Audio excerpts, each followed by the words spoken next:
अंग्रेजी सीखना चाहते हैं तो ये वीडियो आपके लिए है।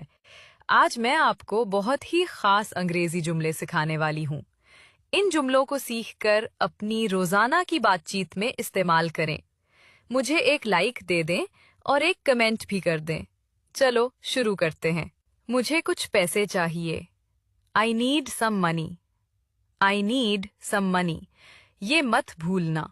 Don't forget this. Don't forget this. मैं बहुत थक गया हूँ। I am very tired. I am very tired. आपका क्या मतलब है? What do you mean? What do you mean? वो बहुत ताकतवर है। He is very strong.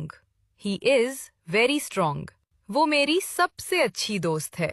She is my best friend. She is my best friend. मुझे बहुत प्यास लगी है। I am very thirsty.